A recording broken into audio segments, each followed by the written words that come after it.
everybody. Great to see so many faces at this event. It's really packed.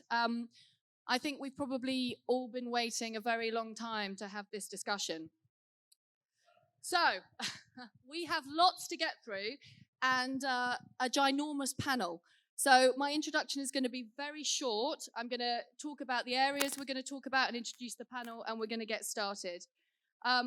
So the first thing we're going to do is have an overview of the Forde report from Alex Nuns, author of the candidate and forthcoming title Sabotage, and Jeremy Corbyn's former speechwriter. Alex.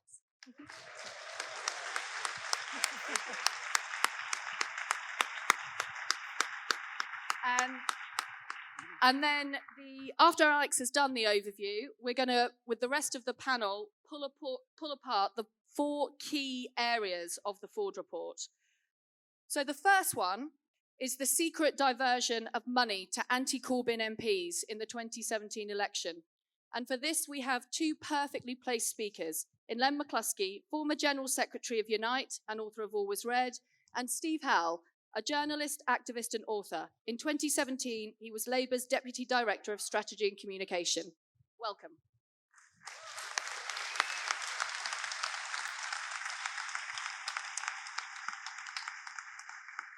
Bombshell 2 was the evidencing of the way Labour HQ staff bullied, harassed and stitched up hard-working and committed party members, like Pamela Fitzpatrick, who stood for Labour in the 2019 general election, but is now an expelled member. Pamela will be telling us more about her experiences. Hi to Pamela.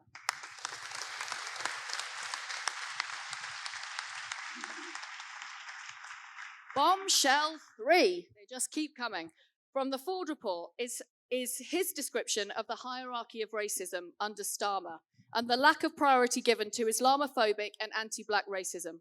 And we have with us Mish Rahman, former member of the NEC and highly respected anti-racist campaign.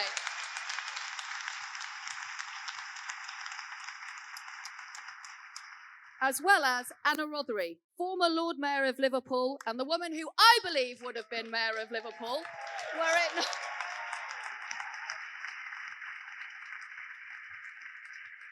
I'm just going to finish it, were it not for the heinous and duplicitous behaviour of Labour Party staff.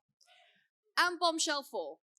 Finally, in a way, the biggest bombshell we need to look at, the corrosive and painful narrative that embedded itself in the public consciousness over the anti-Semitism crisis. And for this, we have 2 speakers. James Schneider, international chess player, author and former director of strategic comms. And we also have a video from Diana Neslin from JVL, an 82-year-old Orthodox Jew who has been subjected to 3 Labour Party investigations into anti-Semitism in the past few years.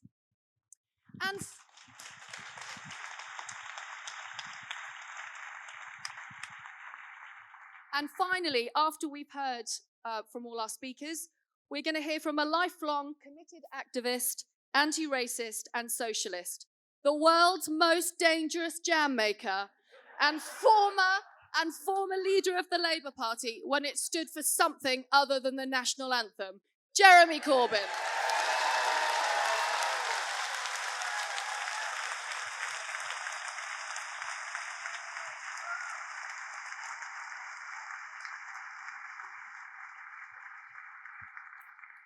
Alex Nuns, we're going to start with an overview. Thank you. Thanks, Chloe. Thanks for coming. It's 2 years, 2.5 months that we've hung on for the publication of the Forde report. So was it worth the wait? From the reaction of Keir Starmer, you'd think it wasn't. He said, I didn't need the report to tell me what we needed to take action.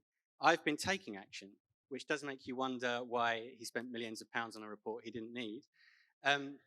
From the media, of course, we got a completely different answer. You may recall that there was blanket media coverage. You couldn't move for journalists covering the Forde report. It was on TV all the time. Piers Morgan had several rants about it until he stormed off stage. Polly Toynbee lost her shit in The Guardian every single day. You may remember it slightly differently. But for those of us who are still Labour Party members and affiliates, and for those who aren't but are still angry, the Forde report begins to set the record straight, and I think that's the value of it. And it provides some vindication and a patch of solid ground that we can build on.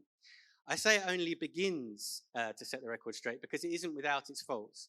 It confirms the key claims made by the left about the Corbyn years, but its biggest flaw is its desperation to blame both sides on nearly every single point, as if an elected leadership with a democratic mandate and unelected staff who were resisting that mandate were equally culpable for factional conflict. But the evidence that Forde himself presents shows that that's not true. This wasn't a civil war, it was a wrecking operation in which the Labour right went above and beyond to ensure that a left leadership failed. Forde knows this, even if he can't quite admit it. He writes, to quote him, "Jeremy Corbyn's election marked the first time that the leader was seen as so out of step with the predominant political view of most of the permanent staff. This meant that the conflict reached a level of intensity not previously seen." So Forde identifies the root of the factional conflict, but it's interesting that it's Jeremy Corbyn who was out of step, rather than, for example, saying, Jeremy Corbyn's election marked the first time that the permanent staff were so out of step with the predominant political view of most of the party.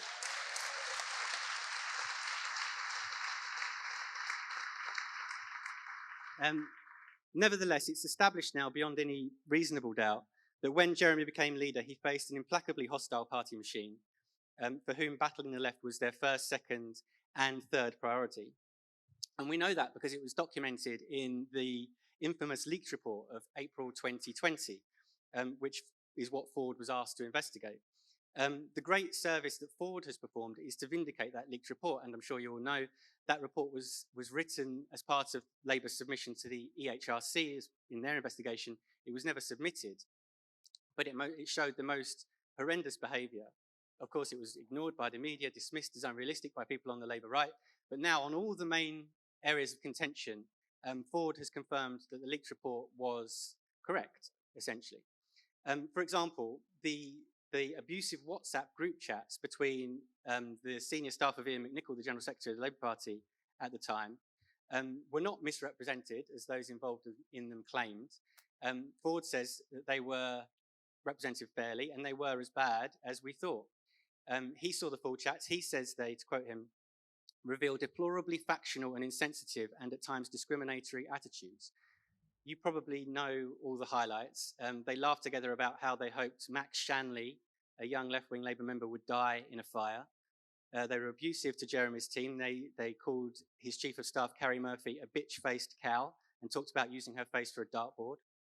And of course, they engaged in what Forde calls expressions of visceral disgust about Diane Abbott, which drew on racist tropes. This is classic bullying behaviour, and I think the interesting thing about it is that in the standard version, it's the left who are the bullies. It's the left who are always supposed to be abusive, who are a mob, who are threatening. But now we see that actually this is seems to be endemic on those at the top of the party from the right. The WhatsApp chats also demonstrate that those senior staff who were running the Labour machine at the time of the 2017 general election took delight whenever the party polled badly, were dismayed when the party polled a bit better, and were almost inconsolable on the night of the election when the exit poll showed that Labour had taken away the Tories' majority. And that's entirely in line with what they were doing behind the scenes, which was secretly diverting money to anti-Corbyn MPs in what was called the Ergon House Project. And Steve and Len are going to talk a bit more about that. What we can also see from the Forde report is that this right-wing clique was more interested in purging the left than in tackling anti-Semitism. Forde confirms that supporters of Jeremy Corbyn were purged in so-called validation exercises. And to quote the report, "It is correct to assert that they did divert staff from a focus on complaints and disciplinary action on anti-Semitism." So again, the dominant media narrative has been turned on its head because it's not Jeremy's staff who were thwarting action on anti-Semitism, but the reverse for factional reasons. The Forde report takes a sledgehammer especially to the story peddled by the BBC Panorama programme in 2019, which was that Jeremy's staff directly intervened in disciplinary processes in order to protect anti-Semites. That allegation originated from officials in Labour HQ by selectively leaked emails and interviews. Forde calls it, quote, wholly misleading, which is, it's extremely important. But what's interesting is that the case of those staff was originally based on documents. They said, look, we've got this email which we've taken a sentence out of, which shows that this is what Jeremy's staff were doing. now that the full emails have come out, they can't use that defense. So now they just talk about, oh, there was some offline pressure. We were under some verbal pressure, which obviously can't be proved one way or the other. And here we get to the limitations of the Forde report, because Forde gives that claim some credence, even though it's not supported by the evidence, even though the same officials' previous assertions have been shown to be wrong, and even though on other issues, such as the validation procedures, Forde says that their evidence isn't credible at all. But in his desperation to appear even-handed, he lets them off the hook. And this kind of both sidesism, if you like, the desperation to blame both sides, appears throughout the report. For example, on anti-Semitism, Forde says, some anti-Corbyn elements of the party seized on anti-Semitism as a way to attack Jeremy Corbyn, and his supporters saw it as simply an attack on the leader and his faction. Both sides thus weaponized anti-Semitism. If anyone can work that out, they can explain it to me afterwards. But still, compared to what we've had to put up with for the last few years, blaming both sides is at least a step forward from only blaming our side. So maybe we're getting somewhere. So was Forde worth the wait? I think it's important to have all this stuff on record. It matters that it doesn't matter so much that Forde chickened out of making strong judgments as much as that he put the evidence before us. And that will change the way that history recounts what happened. And it tells us about the tactics and dirty tricks and the bureaucratic maneuvers that will be faced by any left movement that gets close to power in the future. So there's something to learn from that. And it allows us to reveal the complacency of Keir Starmer's leadership. There's been no action over the revelations revealed in Forde. The hierarchy of racism has been denied. Those revealed to have been behaving appallingly have faced no accountability. So we should demand that action is taken in all these areas, even if for no other reason than to shine a light on the hypocrisy of the current leadership. Thank you.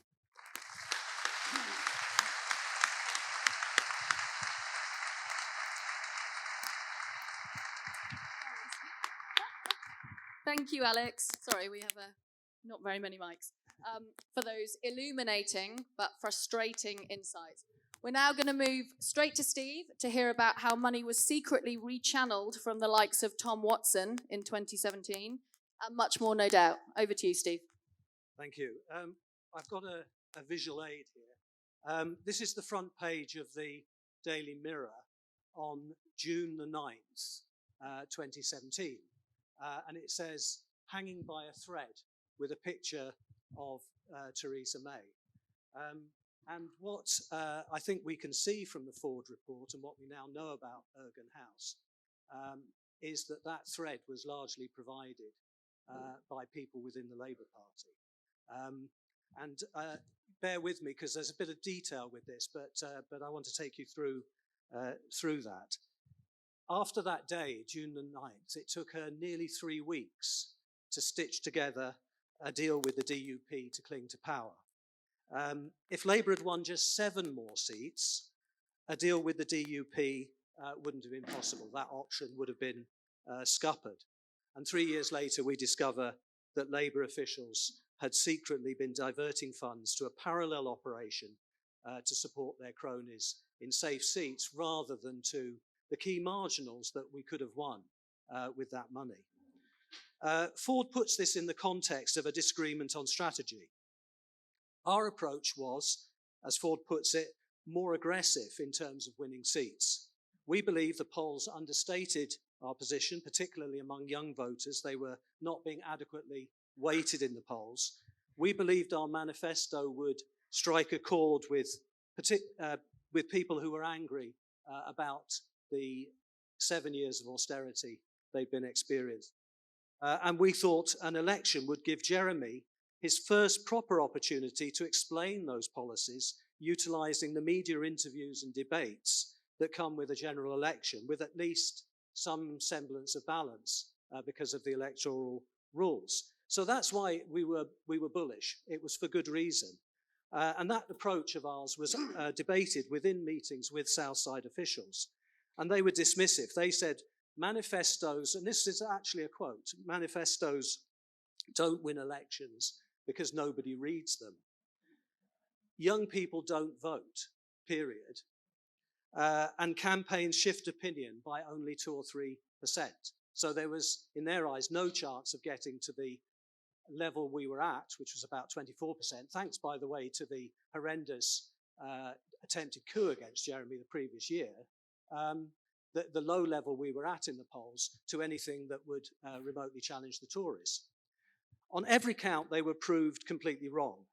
But right or wrong, the bottom line was Jeremy was elected leader, and it was his call to make about the strategy for the election. And, oh dear, is that me?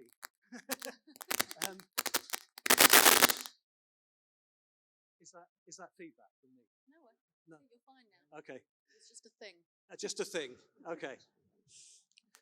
But so we had that problem. We had that wrangle over strategy. But we faced another problem, which was lack of money. While Jeremy could visit these key marginals that we were trying to win, there was virtually no money for national campaign spending, for newspaper ads, for digital advertising, for direct mail, for all the things you need, like videos in a campaign. The turning point came on May the 4th, when Union General Secretaries gathered at Southside. Len was there.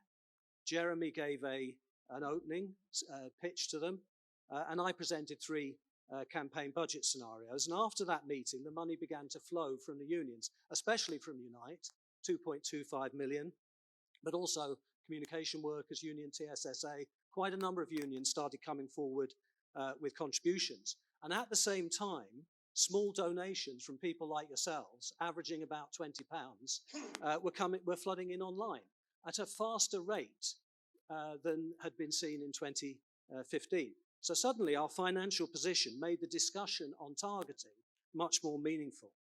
And by then also, it was becoming clear that the polls were moving in our favour. In fact, on May the 16th, the Financial Times carried a piece talking about a Corbyn bounce. By then, because of this evidence and because of the money, we were even more determined to expand the target list in terms of constituencies. And we've told Southside officials in no uncertain terms, and I submitted a dossier of evidence of emails on this to expand the list. But what we didn't know is in that very week when the Financial Times was talking about a Corbyn bounce, what Southside officials were doing was siphoning money off to Ergon House. And 20 staff were based there as well, by the way, which is not to be forgotten, because that would have also cost a lot of money. £135,000 spent on campaign materials and 20 staff. Forde confirmed the facts of this. Like Alex was saying, it's good to have those facts on the record. He said it's unequivocally wrong. He said it's a breach of an implied duty of good faith. The trouble is, he then, as Alex was saying, goes into this plague on both your houses mode, and he whitewashes the arguments, 2 in particular, given by those involved in this conspiracy as mitigation. Firstly, the report claims that the approach of both sides to resource allocation was coloured by factional concerns. A conclusion Forde reaches, even though bizarrely, he also admits he was unable to establish the full truth of allegations that close allies of Jeremy's were provided with additional support. Unable because it's untrue. We were working purely on the basis of winnability. We had to gain seats, and we couldn't afford to be picky about who the candidates were in those seats. The only specific example I've ever seen of anyone supporting this theory that we were factional about how we wanted to allocate or did allocate money is to do with, and bear with me here, it's to do with the Wakefield Express. No disrespect to the Wakefield Express. And it's true that John Trickett's constituency, Hemsworth, is in the circulation patch of the Wakefield Express. But I made the decision, I've got the email, in fact I've got a copy of it with me, I made the decision to sign off that advert in the Wakefield Express, and the email itself mentions the fact that it covers Mary Creag's constituency. And I don't think anyone can say Mary Creagh is a close ally of Jeremy Corbyn's. So that was the basis on which that decision was made. And that's the only example I'm aware of in the public domain of evidence, and it's spurious. And I wasn't, unfortunately, asked by Forde to answer this allegation, which frankly is an allegation mainly made against me because I was purely office-based during the campaign and I was signing off these things because people like James and Seamus were out on the road at the time. So that's one thing where Forde whitewashes, I think, the behaviour of the Southside officials. The second way he does it is to argue that it didn't lose, what they did didn't lose the party of the general election. And I think this word lose is carefully chosen because no one's arguing that we would have won enough seats to have an outright majority. I think that's a bit of a stretch. But he didn't say what they did didn't make any difference. And he wouldn't say that because it's virtually certain that spending that money in winnable marginals would have swung some of them. The obvious point is you wouldn't bother raising money if it didn't make a difference. And you wouldn't bother secretly siphoning it off if it didn't make a difference. Campaigns need money. So another spurious argument. But let me be a bit specific about this. Think back to May 31st, 2017. It was the day Jeremy took a late decision to take part in the BBC TV debate. And behind the scenes, it was also the print deadline for the final Get Out the Vote direct mailer. We were told by Southside officials that there was only £50,000 left of Unite's money to spend on 12 winnable seats. The rest of it, I mean, other money for the direct mail was going to constituencies we held. This was for the direct mail for the Get Out the Vote mailer. So we were only able to add 12 constituencies, and each of them would get 15,000 leaflets. Had we had the £135,000 at that point from Ergon House, we could have added a further 35 seats to the list for that final mailer, targeting 500,000 voters. Would it have made a difference? Well, of those next 35 seats, thanks. Of those next, can you hear me? Of those next 35 seats, we won 14 of them anyway. But we missed out on a further 7 very narrowly by just 451 votes on average. One of them, Southampton Itchen, was lost by just 31 votes. Would a mailing to 15,000 voters in Southampton Itchen just before polling day have won us that seat? Almost certainly, in my opinion. So there's a very credible basis for saying that the resources siphoned off cost us some seats, and possibly the 7 seats needed to stop the Tories saving themselves with the deal with the DUP. Now, at that point, if we'd thwarted that, Jeremy might not then have been able to form a government. It would have been difficult with the SNP and Lib Dems. But a deadlock would have led to another election within months, almost certainly, in a situation where we clearly had momentum. So their deception definitely helped give Theresa May the thread she was clinging to. I get trolls on Twitter saying to me, get over it. But if this is water under the bridge, why do Blairites spend so much time trying to rewrite the history of that election? Why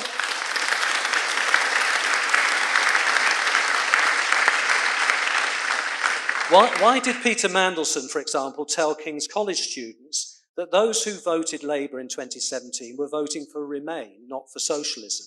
Why did he spin it as a rerun of the referendum, with Remainers switching from the Lib Dems to Labour and Leavers going to the Tories? He must know that more UKIP voters switched to Labour in that election than Lib Dems. The figures are in the British electoral study. They're not my figures. Brexit was not the defining issue for most voters in 2017.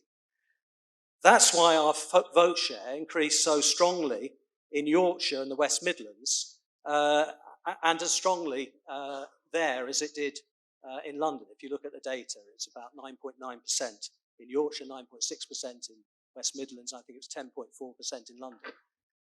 We were doing well in Leave and Remain areas. And that's why, of the 36 gains we made, more than half were in Leave voting areas. Emily Thornberry was right when she said just after the 2017 election that the manifesto was the star of the show. No disrespect to Jeremy. But I'm sure you'd agree. Absolutely. Absolutely. The manifesto was the star of the show. But they want to expunge that from history. They want to expunge that manifesto from history. They want to stamp out the idea that Labour can win from the left. They know those policies are popular, but they oppose them ideologically. And 2017 showed they'll do whatever it takes to block real change, even if it means sabotaging their own party electorally. We should continue to demand a forensic audit of the 2017 election and to demand those responsible be held to account. But I think we also have to learn ourselves that fighting for real change isn't ever going to be like a game of cricket. We have to expect those with a stake in the system to turn nasty when their interests are threatened. And we have to be better prepared for it next time, because there will be a next time.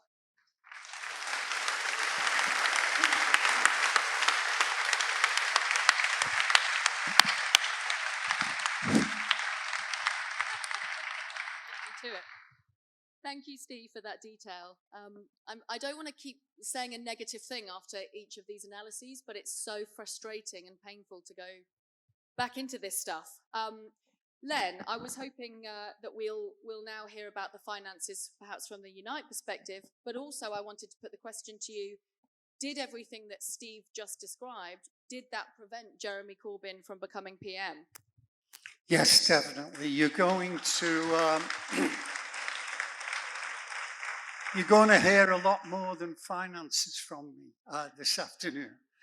Comrades, I'm delighted to be here. Great to be back in my beautiful city, and fantastic to see so many people here, because it's activists like you that will make certain that what's happening to our party at the moment will change. And I would ask you to keep your spirits high, because it is our values that matter. It is our values that speak for the millions and millions of ordinary working people. You know, I've had a few good moments in Labour Party conferences over the years, but I'm much more delighted to be here today with you than in the conference.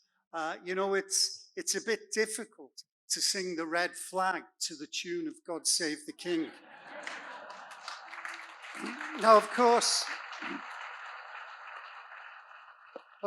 we're here to talk about the Forde report. Yes, the leaked report. And I thought Steve's explanation and detail of that was first class. Let's just remind ourselves what the leaked report was.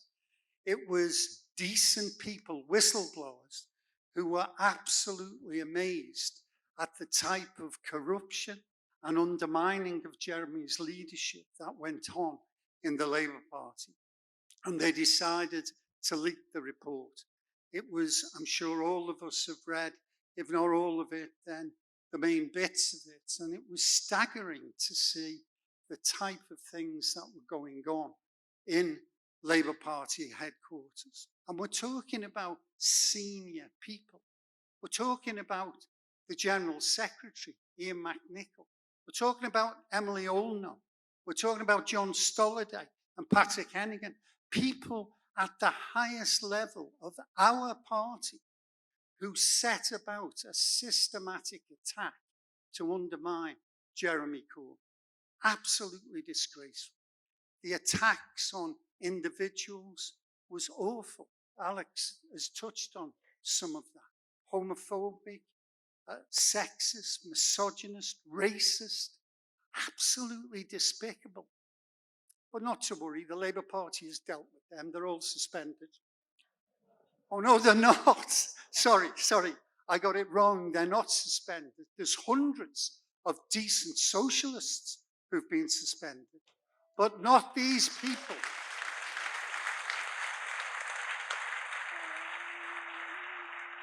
Not these people. who have betrayed millions and millions of ordinary people, not just activists like ourselves, but ordinary working people who for decades have seen Labour as their party and hoped that they would get in.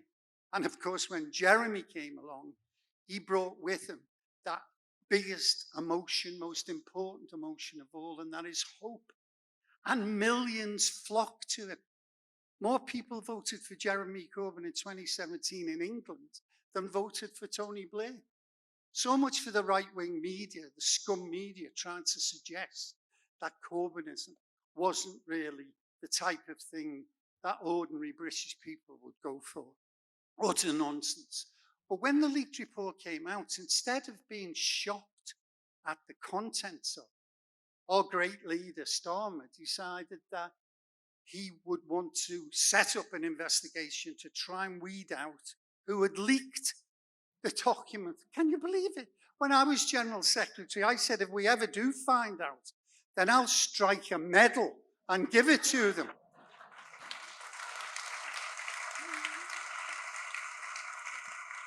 Now, Steve's talked about Aegon House, you know, it really, really beggars belief.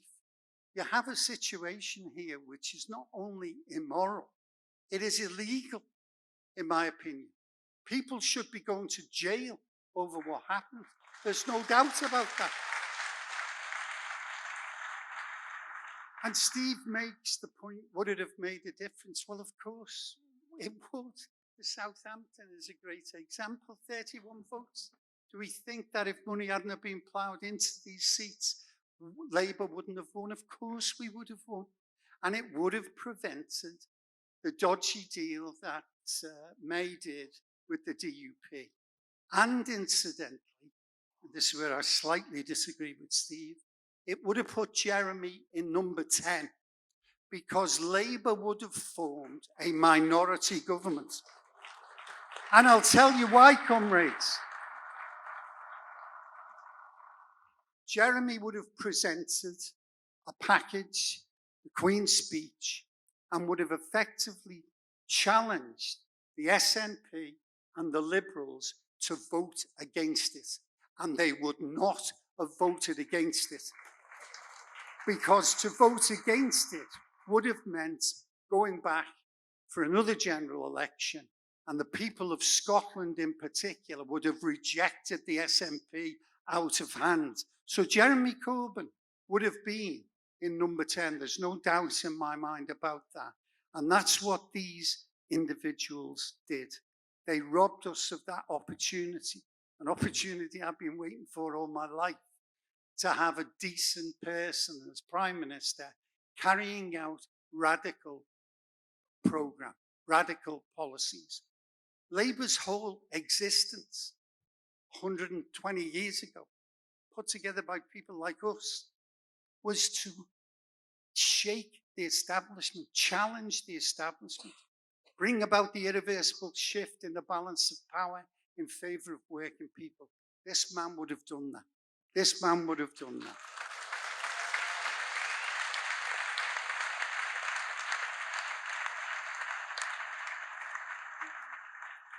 Comrades, there's no doubt in my mind, and if all of you haven't seen the Al Jazeera programme last night, then I'm sure you'll catch up on it. And there's 2 more programmes which will highlight the sinister level of corruption that's going on inside our party at the moment. I'm not talking about differences between right wing and left wing.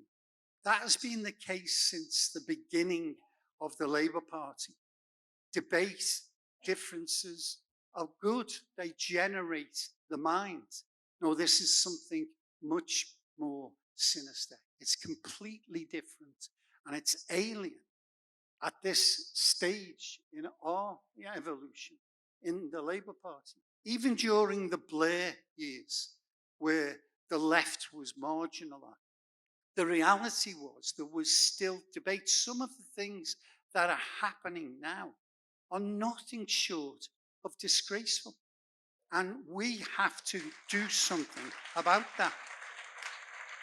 And that's why this meeting tonight is not just about Forde. It's much, much deeper than that. It's about saving our party, a party that is moving at a rate of knots to the right, to the extreme right, and ready to go off the precipice. And it's deliberate. It's deliberate, comrades. Can you imagine what happened in 2017 in the establishment? I don't mean the right wing of the Labour Party. Most of them are just flotsam and jetsam. I'm talking about the real establishment. They would have met in their clubs and their meeting rooms, and they would have said to each other, what the fuck has just happened? How have we allowed a man like Jeremy Corbyn to get this close to power? And their mates across the sea in the States would have been saying to them, hey guys, what the hell has just happened? How have you allowed Jeremy Corbyn to come within an inch of power? Jeremy would have been the first Prime Minister ever not to be enthusiastic, and that's a euphemism, of the North Atlantic Treaty. He would have done in the first week the recognition of Palestine as a state. This,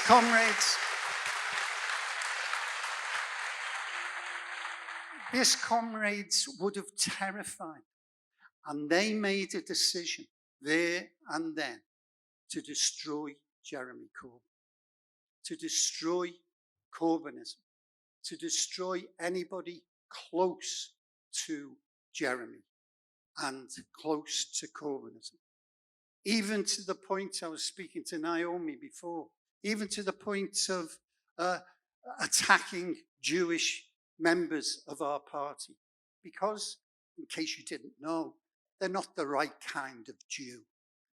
They support Corbyn, they support radical change. They oppose the most right-wing Israeli government. Not the right of Israel to exist, but they do that in a principled manner. And yet they are continually attacked for it because it doesn't fit in to the strategy. And what the establishment have done, and the establishment have tentacles everywhere, including in the Labour Party, Mandelson, probably Blair, and a number of others. And they've come up with Starmer, who is a puppet for them, a tool for them to use. And the Starmeroids who were around him. Somebody told me before that Starmeroids rhymes with hemorrhoids, so it's pretty close. The fact of the matter is that they have now set out to destroy the socialist heart of Labour. 120 years ago, Labour was created. Was it a socialist party? Not fully, but there was a strong socialist trend within our party, often called the heart and soul of our party. And it's been in the minority for most of those 120 years. It's emerged on occasion, certainly under Jeremy. And they are intent not to marginalise the left, but to destroy that soul. And that's why you get the likes of Rachel Reeves talking about 200,000 members left the Labour Party, a price worth paying to get rid of anti-Semites, 200,000 anti-Semites. It's an absolute disgrace what is happening. And it's up to us to kind of resist that and do everything we can. I think it was Edmund Burke who once said that for evil to prosper, good men and women need to stand silent. Well, we're not going to stand silent. We're going to continue to fight for our beliefs and our values. And the real reason that they hated Corbyn, hated Corbynism, was because we're the ones with the vision to make a better world, a more peaceful Britain and world. The right wing haven't got any ideas. If you notice, since 2008, the collapse of New Labour, they say nothing, Absolutely nothing. It is us that have the values. It is us that give a vision. That's why in 2017, millions of people flocked to this man because of the radical nature of the policies that we were presenting. Ours is the vision for the future, for our kids, for our retired members, for the people who fight for justice. And I urge all of you, delegates, if you get a chance to get to the platform during this week, ask the table about the Forde report and what are they doing about it. Make certain that they know that we are still here. Because I am very confident that the strength of what we believe in still holds the resonance amongst millions of our people. I jumped in a taxi before and a Scouse taxi driver said, "I know you, Len, blah, blah, blah." And he went on to tell me he's never been really interested in politics until that Corbyn fella came along. He said, "I joined the Labour Party, I'm not in it anymore, but he gave us something that I hadn't heard, and that has to be held." Forget about 2019, that was about Brexit and nothing else. Don't let them eradicate what happened in 2017, because that's the way forward for all our people, and that's our historic task. Thank you, comrades.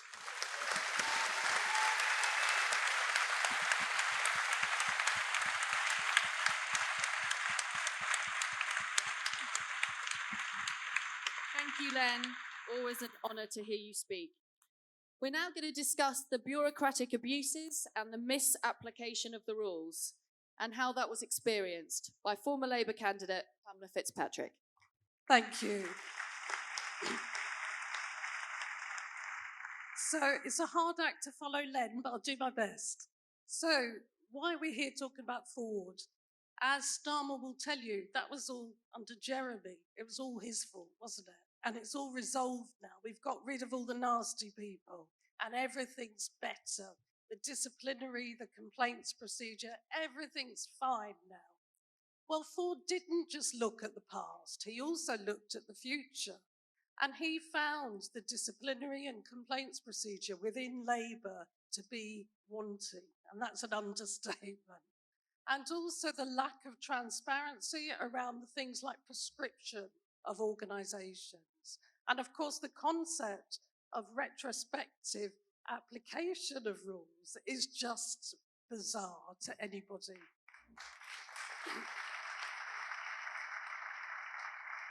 So people also ask me, why are you bothering with the Labour Party? I get it said in an abusive way from right-wingers, just get lost. You don't like Labour, you're not Labour. And I also get it from friends and comrades who say, why are you persisting? It will make you ill. It's impossible. There's no possibility of justice in the Labour Party. I get other parties asking me to join them or to be an independent. So why do I not follow their advice? Well, for two reasons. The first is, as Len has so eloquently said, this is my party. It is not their party. I am a socialist.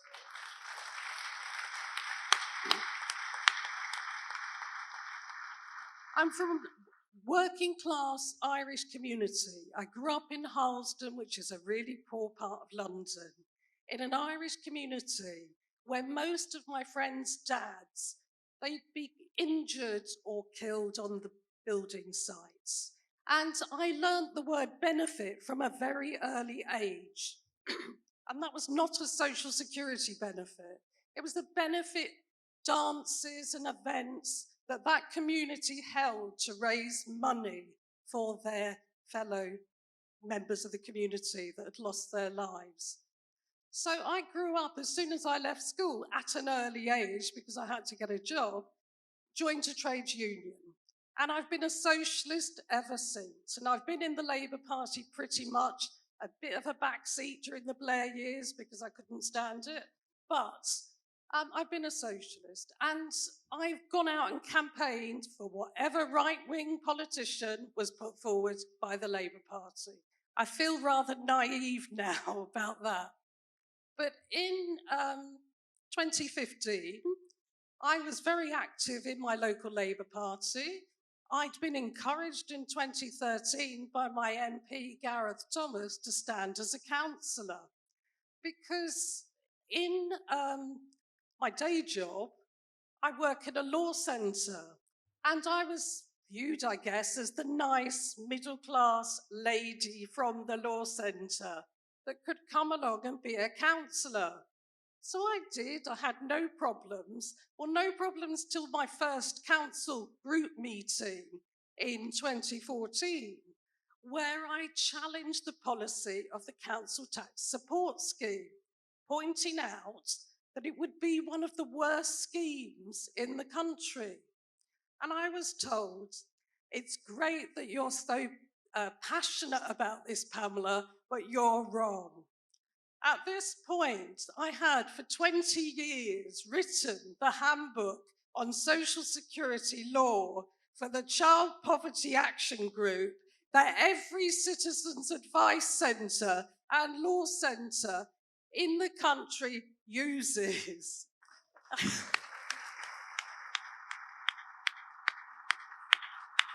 I quickly realised as a councillor it was fine. They wanted more women councillors, but they didn't want ones that actually spoke. Anyway, my problems were fairly minor until Jeremy. Now, in 2015, I persuaded my MP that I got on quite well with, Gareth Thomas, to nominate Jeremy. And he was one of the last ones to do so. And he was standing to be the London mayor. So I rang him up, I think it was 15 minutes before the deadline, and said, have you nominated Jeremy? And he ummed and he ahed. And I said, you know he's very popular. If you don't, I don't think you're going to win the mayor. And he did vote. I can't claim to be the only one that did that, but I was one of them. I think he thinks that was one of the greatest mistakes of his life, followed closely by persuading me to be a councillor. Now, in 2016, I was suspended briefly. At that time, I was very naive and I couldn't understand what I'd done. And I was very tearful and upset. Luckily, being a member of Unite, they intervened and got me reinstated within, I think, 9 days. I went back to the Labour group meeting to find that the leader of the council had circulated a paper about me, not expecting me to be at the meeting. So I asked to speak to the paper about me, and they said no. So I said, I'm entitled to. Anyway, I'll try to keep this quite quick. They tried to physically remove me from the meeting. Now, they thought I was a lawyer from Harrow, but I was a working class Irish person from Harlesden. They didn't know that. So, anyway, things were bad, but I couldn't foresee how bad they were going to be when I got wrongly selected as the parliamentary candidate for Harrow East. It should have been a right-winger. They had all the data 6 months ahead. They were pretending to be the left-wing candidate. They should have won, but I did. So then things really took a nasty turn, and I'll try to get on quickly. But I then found that I was subjected to complaints all the time, fake media things. Then I found that this strange man, Luke Stanger, who I'd never met before, was commissioned to compile a dossier on me. And he made the mistake of sending it to one of the young people that was working as a volunteer in the law centre that I work at. And he showed it to me. I submitted a complaint. It took a long time to deal with, but I waited patiently. throughout that time, I was subjected to a lot of abuse, which I won't go into, but horrible, really horrible. And I was gaslighted. I made complaints to the group, to the CLP, and I was treated as though I was imagining all of this. Anyway, in July 2021, I had a call from the governance and legal unit, and I started shaking a bit. I was worried. But no, they said the complaint I'd made about Luke Stanger was going to a hearing, and would I, as the victim, like to come and give evidence? And I said, yes, I would. But what about, in his written information to my work colleague, he'd said that Harrow Labour councillors had commissioned him to do a dossier on me, to discredit me, to get me deselected. And so the person I spoke to said, oh, okay, I'll need to look into that. Anyway, he told me the hearing will be in a month, but that hearing never came. But a month later, I got a letter to tell me I was under investigation for being a member or supporter of Socialist Appeal. And the only evidence they had was a interview I'd given about when I was obliged to be General Secretary, which was a year and a half before the organisation had been prescribed. So that was followed a week later, telling me I was under investigation for having spoken at a Don't Leave organised meeting with various MPs and Matt Rack of the Fire Brigades Union, and that there were 2 people in an audience of 600 who'd been expelled, and that I should have known that and should have left the meeting. That was followed by an interview to be selected as a councillor again, and at this point I was chair of the planning group. I'd been asked to do that as a safe pair of hands. I'd been chair of the Labour group for most of the 8 years that I had been a councillor. But they told me that I didn't meet the minimum conditions to be a councillor. Now, I have to say, that is one of the most insulting things that I've ever been told. Because if you look at the standard of some, that's a real worry to me.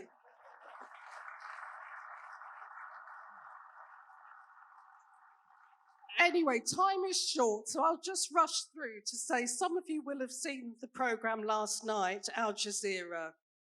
And when I was interviewed by them, it was really painful, actually, going back through things. And they only touch on my story in that interview, but it was still good. And I had no idea that the complaint I had made about Luke Stanger had been written by Luke Akehurst. And that is quite scary, because you know what power he has in the party. And what happened is that I was expelled in November 2021, and Luke Stanger was suddenly readmitted to the party, and his complaint was removed. So who was involved in that? Plus, Luke Stanger put up on social media that my MP, that nice Gareth Thomas, had invited him for tea at the House of Commons. So I think what's said by Len earlier is that this is a really dangerous situation we're in. It's not just about Forde. It's about saving our party, but it's not even about saving our party. I've been followed, photographed, my family has been abused, I've had dossiers written about me, and I'm not the only one. This is the mode of operation against socialists. Now, imagine, I think Peter Oborne said it in the meeting, in the programme last night, what will they do when they have the power of the state, when they have the power of MI5?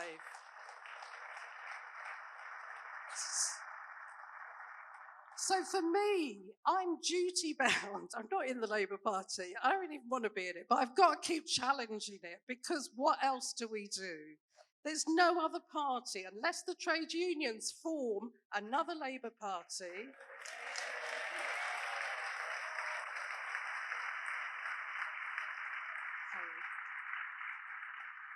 unless that happens, really none of the other parties are going to be successful. And they're not left-wing anyway, most of them. Sorry for the small left-wing ones, but the ones that are likely to win.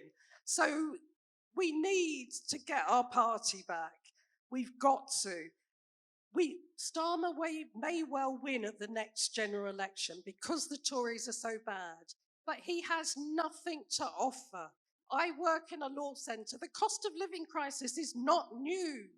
I've seen people starving, being homeless for 10 years. This is not new. And I'll just finish. One of the reasons I keep on at this, I work in a law centre. Getting access to justice, dealing with asylum seekers with the Home Office, benefit claimants with the DWP, homeless people with the council, or unscrupulous landlords. And it's easier to get justice with them than it is in the Democratic Socialist Party that is Labour.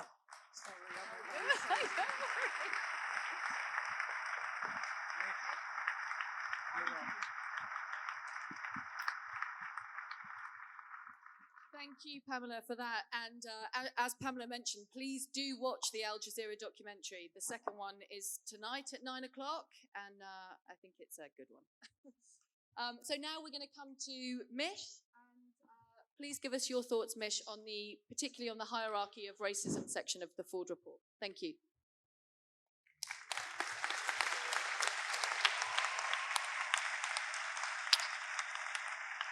Thank you, Chloe. First of all, Chloe, I'd like to just correct you. For 4 more days, I'm still on the NEC, so I'm not yet former. And I intend those 4 days to go on as the last 2 years have, fighting, because we did come to conference to win on policy and defend democracy. And the next 4 days, that's what we'll do. And the reason why we're sitting here and why we're so bothered about the Forde report is to defend democracy, because the episode of the leaked report and the Forde inquiry that followed and the things that went on while Jeremy Corbyn was the leader of this party will go down in British history as one of the most undemocratic episodes in our political history.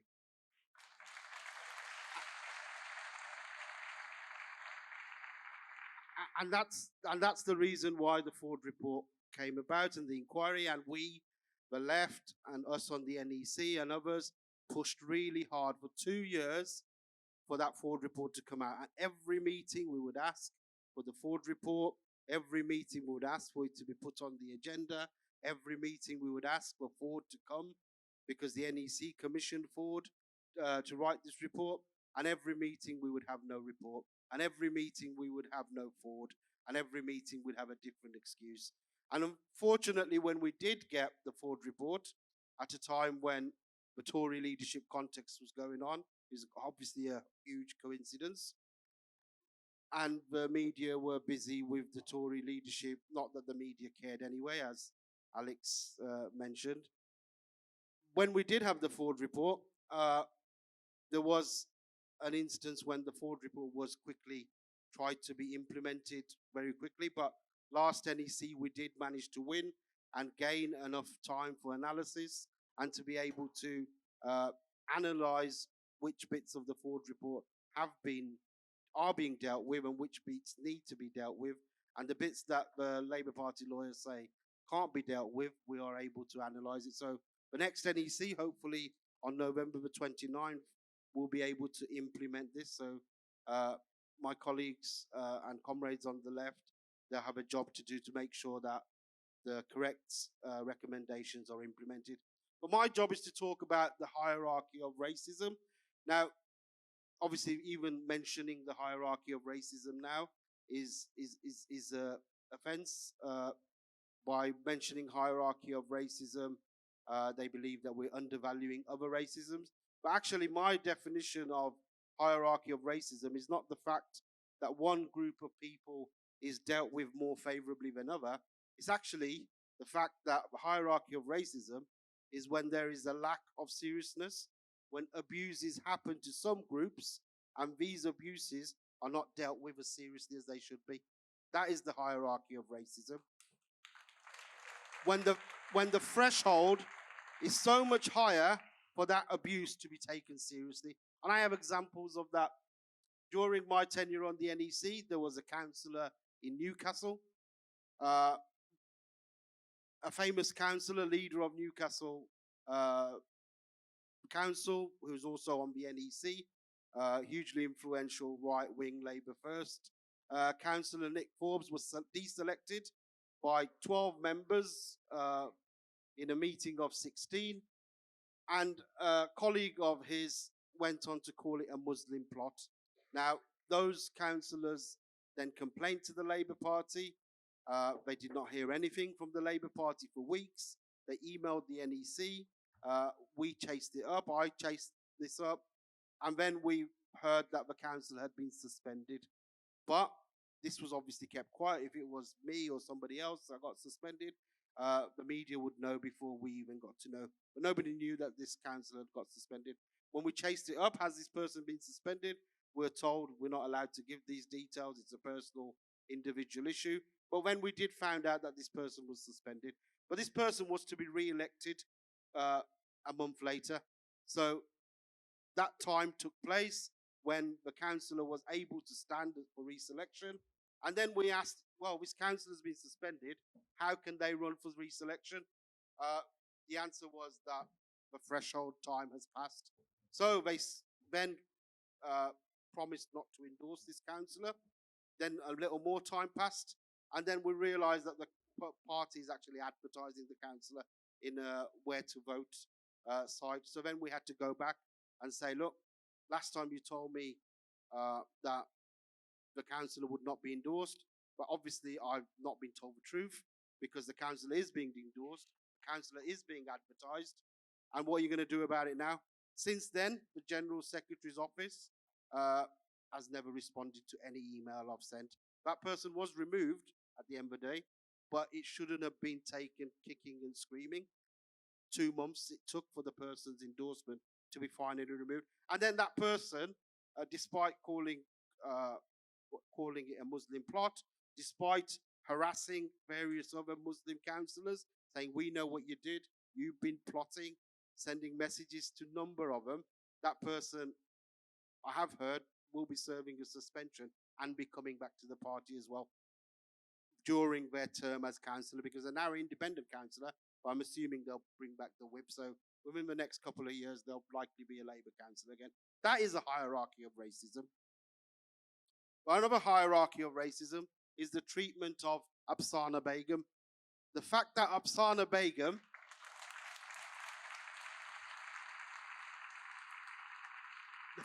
the fact that Afsana Begum, the Muslim first hijab-wearing female MP of an ethnic minority heritage, can be treated by the party without any kind of safeguarding, without any kind of support. The fact that this is a survivor of domestic abuse and went through personal atrocities that led then to, after her election, that the Labour Council that she is a member of Parliament in brought up vexatious accusations that almost tried to take her to prison. She ended up through a trial. And then after she won the trial, disappointed that they couldn't throw her in prison, the deselection started. And such a deselection that there was allegations of bribery, allegations of mishandling of the way the selection was taken, and numerous, but not a single one. About 50 complaints have gone into the party. First of all, the party refused to acknowledge that complaints had gone in. Then they refused to acknowledge that a sick note had received. And once this vulnerable person had filled in a sick note and gone off sick, the party still continued the reselection for weeks and weeks after, until she was finally, according to their records, deselected. That is a hierarchy of racism, because nobody else, to my knowledge, other than the black and brown person, would have have to go through that kind of level of. Imagine if that was a right-wing Labour MP. The final hierarchy of racism example I would give you is the reinstatement of Trevor Phillips back to the Labour Party. Trevor Phillips is one of the most high-profile Islamophobic cases within the Labour Party. Now, Trevor Phillips was let back without a panel hearing into the party, unsuspended, under the watch of the current leadership and the General Secretary. The reason why he was given back, many would speculate, is the week after he was let back into the party, Sophie Ridge was on holiday for a month, and Labour MPs had to go on to the Sophie Ridge for Sky Sunday programme. And if Trevor Phillips is suspended, then how can they go on to a show where the host is a suspended member of a Labour Party? Now, that's speculation. I can't promise or guarantee any of that, so I can't put that. But it seems quite a funny coincidence. So the Forde report obviously highlights a lot of the inaccuracies of the Labour Party's behaviour towards different people, and obviously the abuse that the likes of Dawn Butler, Diane Abbott and Zara Sultana face. Somehow the Labour Party has no time. The leadership has no time to show solidarity, to show support, to safeguard these people, because these people are part of the same party. We are all meant to be members of the Labour Party. Hence, we do expect some solidarity, even if we disagree with one another, but the leadership fails to do it. So how can these arbiters of anti-racism be the arbiters of anti-racism when there is a clear double standard? When Jeremy Corbyn was leader, Ellie Reeves, the MP, was pregnant, and I'm sure, as far as I remember, her reselection was cancelled. When Abdana Begum went through and provided a sick note that she's unfit to work without her selection happened, the Labour Party said there's no precedent. But I'm sure there was no precedent for Ellie Reeves to be pregnant for her reselection to be cancelled, but that exception was made. That is another hierarchy of racism. So, but comrades, my most important fact is that the Labour Party claims to be an anti-racist party, but with all these double standards, we cannot be an anti-racist party, and we cannot claim to be it. And what happens at the end? Because the strategy of electoral success against these right-wing, ultra-racist Tories should have been to actually unite people across the country with a vision for some sort of transformative change and some sort of building, lasting link between all our communities. But instead, we've seen the Labour Party with the Labour Muslim network commissioning a report. Numerous times, Labour sources have ridiculed, especially after Batley and Spen, when they went, one unnamed Labour source went and said that losing the conservative Muslim vote over gay rights and the Palestinian issue, they still managed to win.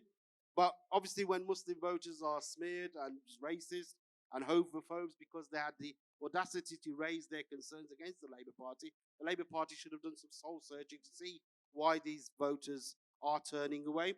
And it is really important. So, because the Labour Party itself is not innocent when it comes to dealing with different minorities, don't forget the likes of the hostile environment, which began under the last Labour government, the illegal war in Iraq, the prevent spying on Muslims. It's important that the Labour Party builds good faith amongst them. So I think the most important thing for us to move on from this is that the implementation of the Forde report has to take place. Contact your NEC members, read the report yourself, recommend the most important recommendations to the NEC members, that those are implemented, and then also discuss when you can within your CLPs how the Forde report should be implemented, because the Forde report, as is the modus operandi of the party to deliver the recommendations, it's very important that we as members all have a say in how it's done. Thank you so much.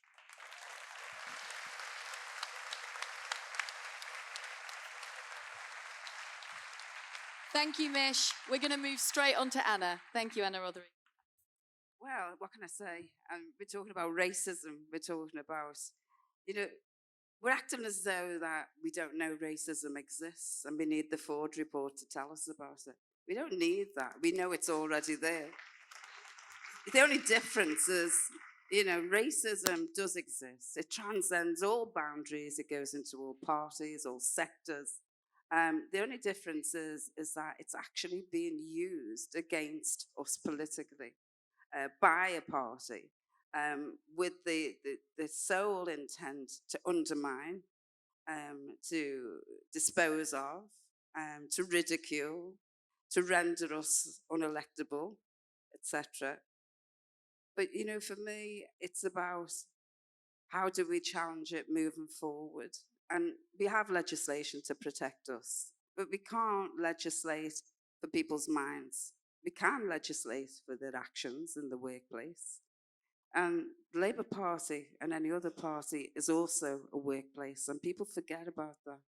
The legislation should apply just as equally into parties. I don't care if you're a racist and you go out of the workplace and you clock off at 5:30 and you go home, sit on your settee, and you can, you know, talk about racism and discrimination all day long with like-minded people. That's freedom of speech. But when you're allowed to come into a party and utilise those tactics to take people down, then that's a completely different story.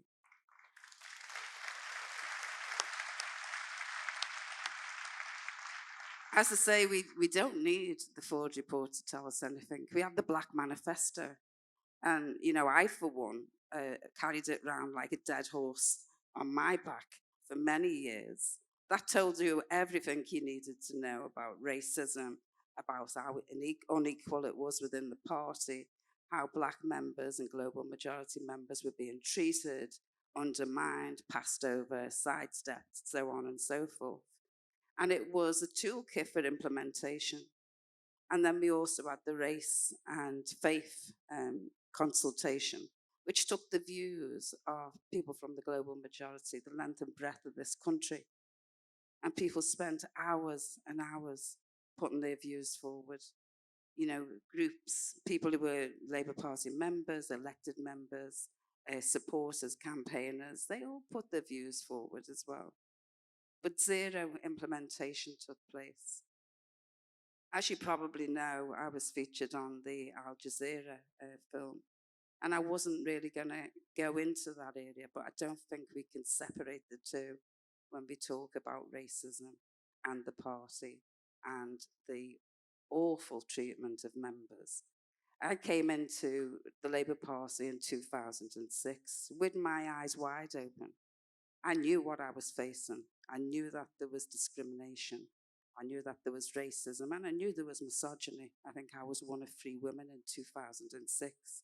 And I was the only Black woman in politics in Liverpool for the first 6 years of my tenure. And so, you know, it was a difficult place to be, but it was a place I had to be because I came in to make life more accessible for people like myself who were underrepresented, whose views were never listened to, who nobody wanted to champion, and people wanted to play ignorance and say, well, we don't really understand what the issues are. And so for all the years that I've been in politics, I've tried to separate discrimination and racism out. When I stood as elected mayor, it wasn't because I was a Black woman they didn't want me. It was because I was a Black socialist woman that they didn't want me.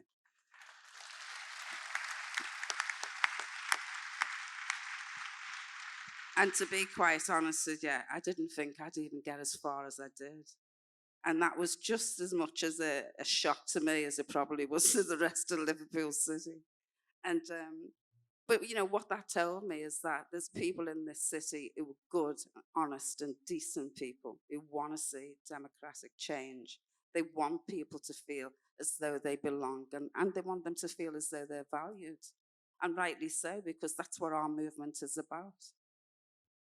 When I resigned from the Labour Party last year, people said to me, well, why did you leave the Labour Party? And I said, well, I didn't leave the Labour Party. The Labour Party left me. And somebody said to me, "Oh, no, you shouldn't say that." I was like, "Why?" I said, "It's not like I've broke up with my boyfriend and I don't want to be the one to have been dumped." I'm quite happy to say, the Labour Party left me. I mean, I was a young socialist. I've been a Labour Party member most of my life. I've been on the miners' marches, the dockers' marches, even the Shrewsbury too, and also those couple of pigs that went on the run as well. I come from a family. My mother was a really, really strong community activist, and she went up against the slum landlords in Liverpool back in the early 70s, where we were all living in substandard housing. And she was really vocal. She was on Granada Report. She was a pain in the arse to everybody, excuse my language. But she hammered home the message. And so it was only natural that I would follow in those footsteps. And so I did. Naively, I thought I could change the face of politics overnight. I thought, I'm going to be a black woman. I'm going to be a black woman councillor. And before 5 years' time, we'll have 30 other black men and women in there. Boy, was I disillusioned. Because nothing prepared me for the institutionalised racism that exists. And the reality is, it's about, you can't change a party. You've got to change the culture and psyche. And the culture and psyche of our party, or my former party, and the city, is so deeply entrenched in its history that unless and it is a complex issue, I'm going to try and sort of demystify it in a few words. But I worked with the United Nations in 2012, and I managed to encourage the Working Party for People of African Descent to come to Liverpool instead of going to London as they normally do. And they came to Liverpool, and they took evidence, and they met City Council, and they met communities and residents, and they asked questions. And their report was published, and it said, the black community is invisible. And people were saying, well, why are they saying that? I said, well, we are.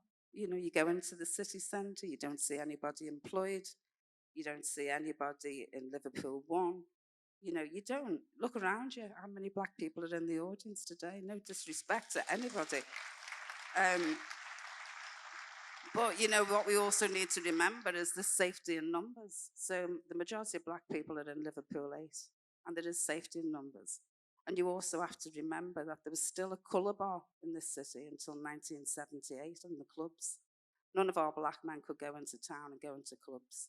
So, we're not the, the pivotal, bastion of anti-racism as much as we'd like to think so. But, we can't extricate that away from the party. And I don't believe it was discrimination or racism on my part.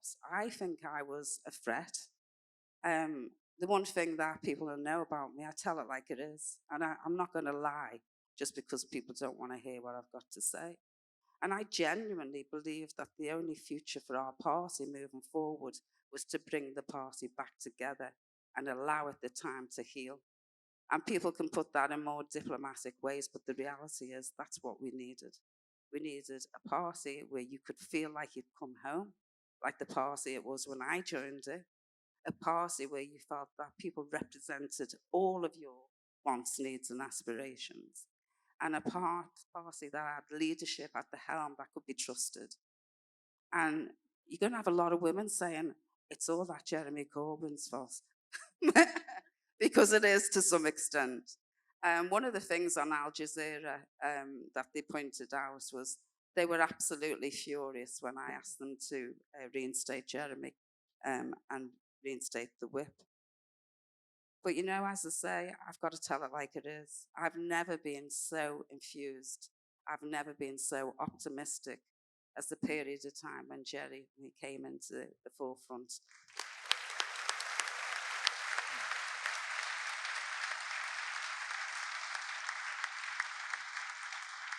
And for once, I firmly believe that nationally, the black groups, and I talk about black in the political sense, also felt the same way. We felt as though we would be heard and that we would have strong representation. And so we have got splinter groups on the left and socialist groups. I'm the leader of Liverpool Community Independence.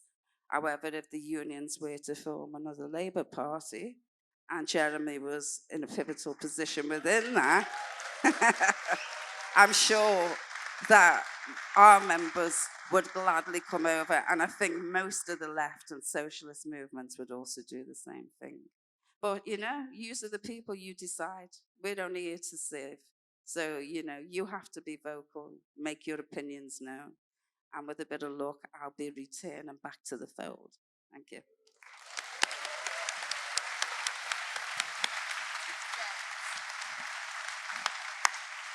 Thank you, Anna. It's just so galling to see how some types of racism have been given the prominence they do deserve.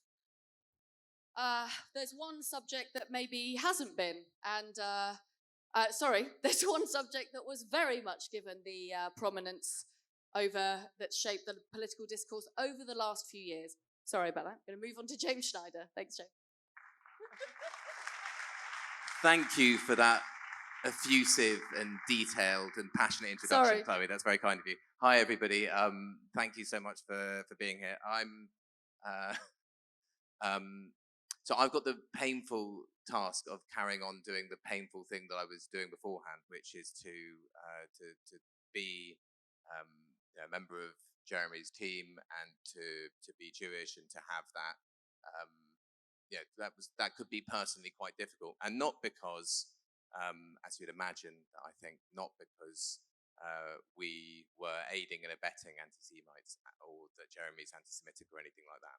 But it definitely, and there are some other people I can see here who I'm sure have had similar, very difficult times and conversations with friends or with family, and you can see why people thought we had a terrible problem with anti-Semitism, because they were told it over and over again.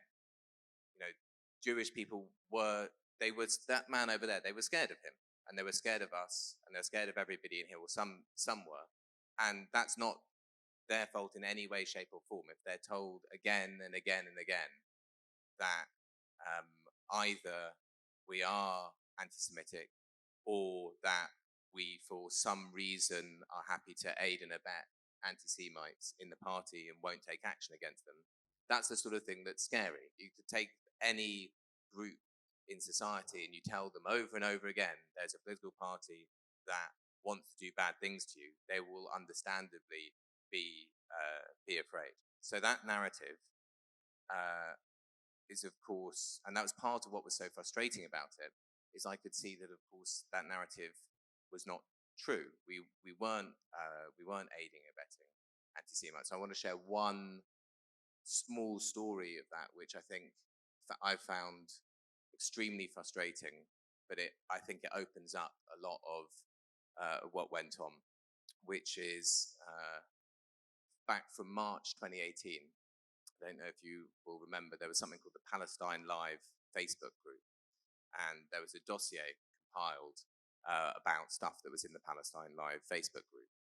And one morning before PMQs, maybe about 10:30 on a Wednesday, I got a phone call from a journalist saying, "Oh, I've just seen this dossier. Someone's written a blog about it. Is it real? And can you give me any comment on it?" So I found the dossier. It's very long. It's like 300 pages. I printed it off. I went through it. It's real, and there's some really absolutely horrible stuff in there. There's straightforward Holocaust denial. There's somebody claiming to be a Labour member who was engaging in Holocaust denial. And so I immediately sent it to the governance and legal unit to Sam Matthews, who's one of the self-styled whistleblowers who appears in the Panorama documentary. And I called him and I said, "Look, there's this dossier, and in it there's some really obvious, terrible cases of anti-Semitism from people that in this Facebook group are claiming to be Labour Party members. Can you look into it?" And the first thing I was told was, "Well, we're very busy doing vetting for council candidates, so we will get to it." I said, no, that's not okay, because there's Prime Minister's question time in like an hour and a half, and what happens after it every time is all of the lobby journalists, all of the political journalists, they get to ask questions to the Prime Minister's spokesperson and to the leader of the opposition spokesperson. So we were going to have to answer questions about it in about an hour and a half's time. So I said, look, there are some pretty obvious cases, just, or words to this effect. We need to be able to say that truthfully we're investigating this case. Anyway, time passes. We're in Prime Minister's questions. Matthews texts me to tell me that they've suspended, names a couple of people, or some people, I won't go into numbers, and that action is being taken. So I'm able to say in the briefing afterwards that we're investigating and that action is being taken. Anyway, I finish PMQs and I go back and I look at the document, and one of the people that has been suspended, I recognise the name because I think he's the child of Holocaust survivors. He's a long-standing Jewish anti-Zionist peace activist. And I think that's a bit odd. I'll go, where is he in the document? And he doesn't say anything in the document. He's just is a member of this group. And then there's the Holocaust denier that I pointed out, and he's not been suspended. No action's been taken about him. So I thought that's it's got to be a mistake or something. There's something. So I texted Sam Matthews about it. This, of course, is the terrible interference you'll have heard about. Lotto terribly interfering to protect anti-Semitism. Anyway, and I've got the texts because it's always good to keep receipts. And so I texted him at 5:12, if you want to know exactly. And I said, why the name of this particular Jewish activist, as in why have they been suspended, barely appears. What about name of this Holocaust denier? Holocaust denier on page 124 of part 2. So, very, very clear, here it is. And the reply I get from Sam Matthews then is, there is enough on name of Jewish peace activist to justify disciplinary action. Officers are working methodically through the rest of the document to identify others and take appropriate action. So you think, well, that's not very good, because any journalist can find out that that person's been suspended because they'll say, why have I been suspended? I'm a Jewish peace activist. And they can go and look at the report like I did, and they can go and they can find page 124 of part 2, and they can see someone who says, I'm a Labour member, and 20 lines screed of straightforward, horrible Holocaust denial. And the journalist could put 2 and 2 together and say, in this case, absolutely rightly, Labour's complaint system doesn't work, your disciplinary doesn't work, and that's why Jewish people don't trust it. And actually, they would have been right in this case. But you'll be shocked, no journalist actually did do that bit of work, that you would actually have to do a bit of work to do, that someone hadn't just fed them. But anyway,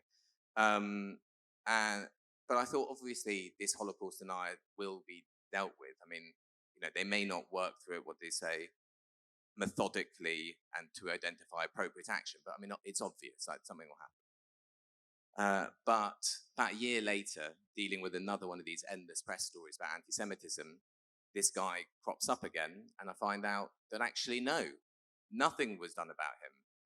Not one bit, nothing. And he was only then disciplined a year later because they found the case again. So, sorry, I am gonna carry on going on for a little bit. So this comes back to that. There's a real question. What was the Labour anti-Semitism scandal? What was the crisis? And it's difficult to give a simple answer because there are 3 different elements to it and they all relate to each other. The first is that there was and is anti-Semitism. There was and is other forms of racism as well, exactly as we've heard, within the Labour Party. The Labour Party and the left are not immune from the problems that also exist in society. Hopefully the difference is that we collectively want to deal with them, want to tackle them, want to get rid of them. So that was the reality, and they weren't dealt with well. I've just given you a detailed example of them being dealt with unbelievably badly. I mean, it's difficult to imagine something being treated worse. Jewish peace activists suspended, Holocaust denier nothing. I mean, that's basically a broken system. So the first is there was anti-Semitism and it wasn't dealt with well and it wasn't dealt with fast enough. And some of that is to do with factionalism. There are also other things we could have acted faster. No one is blameless as well. The second is that, again, why is it that, for example, at my very close friend's engagement party, his mother-in-law-to-be comes up to me and says, "How could you do it?" I said, "What do you mean? How could I do what? How could you work for that anti-Semite Corbyn? You're Jewish, don't you care?" And again, as I say, she doesn't think that because of the reality of the cases, but because of the political use of anti-Semitism, both by the Labour right, both by the Tories, and the gross misrepresentation in the media, which is what Jeremy was saying when he said that one case of anti-Semitism is one too many, but the scale of it has been overstated, which is just obviously the case, and actually is basic, all the evidence suggests that. And then the third element, which is also tricky, but just for completeness, we'll do all three, is a definitional one over what is the definition of anti-Semitism in relation to Israel and Palestine. And there's an attempt to turn certain types of support for the Palestinian people and their rights into being anti-Semitic by definition. And that's also an element. And those three things come together. But there wasn't any counter-narrative to this. We all just aided and abetted anti-Semites, really, in the public domain until perhaps the leak report, although that's not really massively in the public domain, but until Forde. As Alex said, it does this both sidesism, but at least there is some of our side. And you can see that the scale of factionalism, the fact that the complaints department and the way that disputes is handled in the Labour Party isn't dealt with for reasons of justice or anti-racism of any sort, exactly as we've heard from Mish and from Anna. And in fact, all of their complaint stuff, they're dealt with historically, always have been, in a straightforward party control factional manner. And that's what you see again and again. So, yes, we should act on Forde, of course, that's very important. But let's not just be smug about it and go, well, we got accused of doing some bad stuff, and this shows that maybe we didn't do all of the bad stuff, and that's the end of it. That's not where we should be at all, because there is anti-Semitism in our movement. There's Islamophobia. There's anti-black racism. There are all sorts of other bad things as well. I'm not saying that they're more than the rest of the society. They're much less. But the difference about us should be and must be that we want to tackle it. So I think, yes, we can act on Forde, but if there's going to be any legacy from it at all, is that we all recommit to be stronger and better and more consistent anti-racist of all sorts. And I think, looking around, that's what everyone wants to do.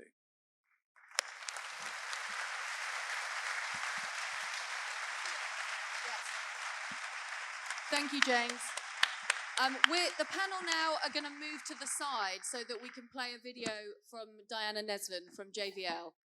So we're going to move to the side, we'll play it, and we'll come back for Jeremy and hopefully a Q&A.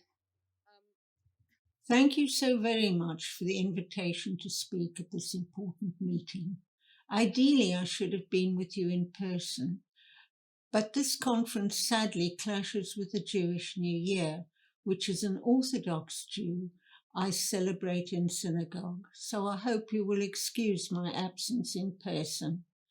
Think of the outcry if the Labour Party had held their conference on Rosh Hashanah while Jeremy was in charge.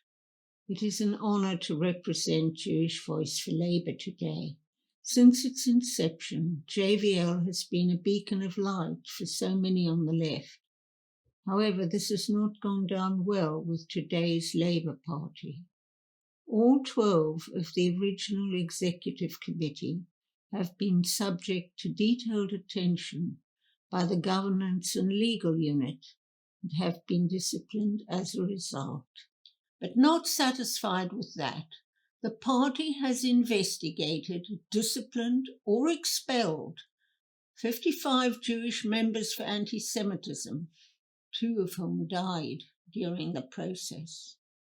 The present Labour Party's efforts to silence progressive Jewish voices exposes this as a fraudulent and factional endeavour. The Forde report itself has been quite clear that this is not the direction in which to travel.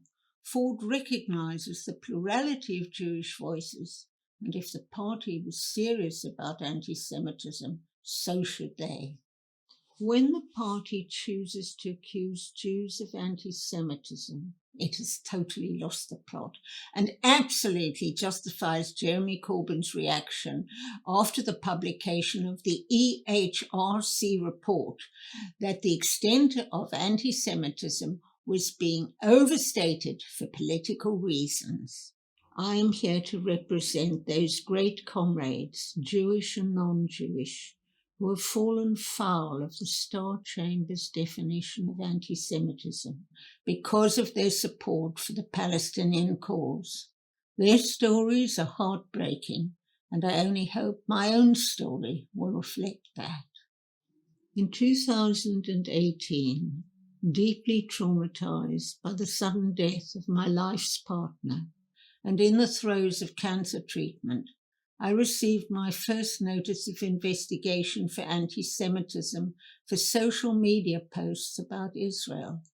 For this, I was given a reminder of conduct. Not satisfied with this outcome, the party tried again, and in 2020 sent me a second notice of investigation. On this occasion, they found me guilty of anti-Semitism and gave me a warning. This was not enough. They decided I had not received sufficient punishment and sent a third notice of investigation. This was only withdrawn because of legal intervention. I am a fiercely proud Jew who has faced death threats for my ethnicity. I want to continue to feel proud of my identity, but as long as some in my community use that identity to oppress and subjugate another people, I have a responsibility to protest. For that, I was subject to existential pain at a time I could least cope with it.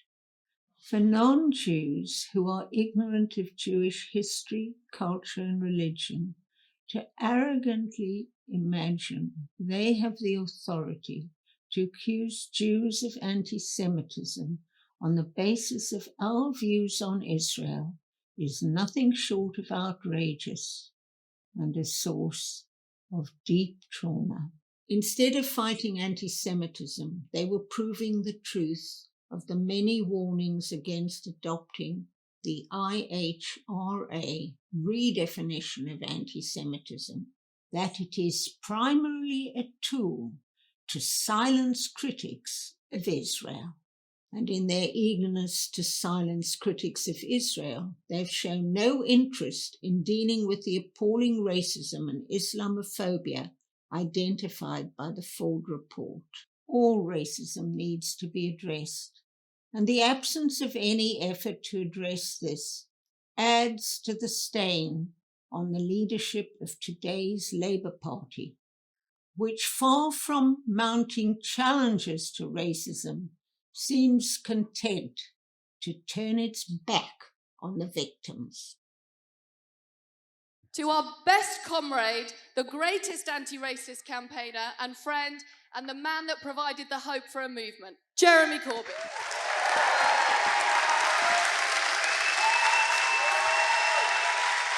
Thank you.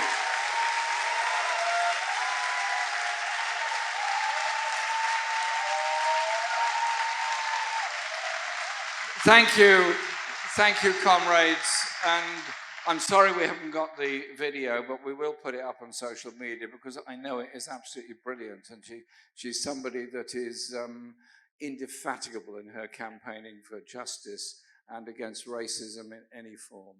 I want to thank you all for being here today. More than 500 of us in this room and many, many more following through all the media that they can follow. And it's very important that we do have this debate and this discussion. What I'd also like to do is thank all the organisations that have put this forward today, The World Transformed is a wonderful place to be. It is the place for debate, for discussion, for organisation, but above all, it's a place that we should go away from more determined than ever to take part in all the campaigns that are so important within our society. Because the right, the establishment, the mainstream media always seek to disempower working class communities and feed through the popular media a diet of adoration of riches and promotion of personality at the expense of policies or politics. And so our job is to be there as part of all those campaigns, in the food banks, in the food co-ops, in the clothing campaigns, and of course on the picket lines, and I'll come back to that in a moment. But can I just, for once, and I do this very rarely, just say something personally? Thank you to many people in this room that have shown me enormous empathy, friendship, and support during very difficult days. Thank you.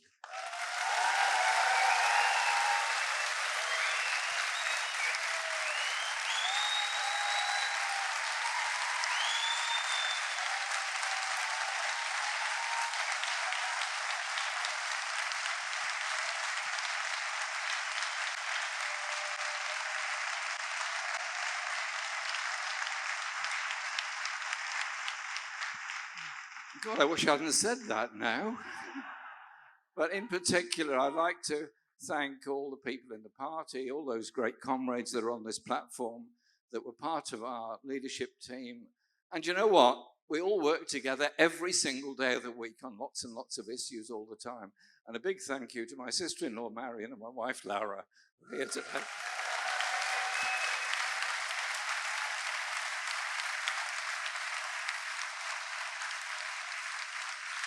Now, when I was put forward for the leadership of the party in 2015, it was a great honour to be put forward.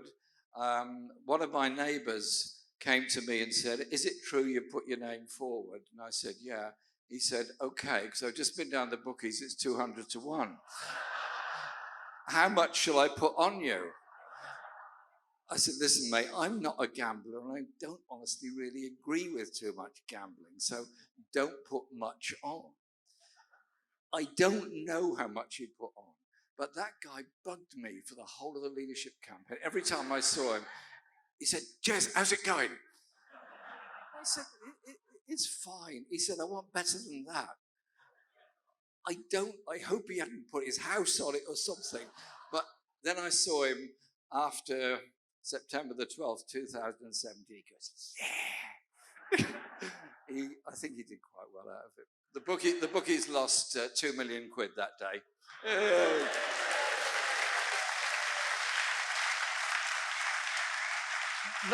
Not all to him, I might add.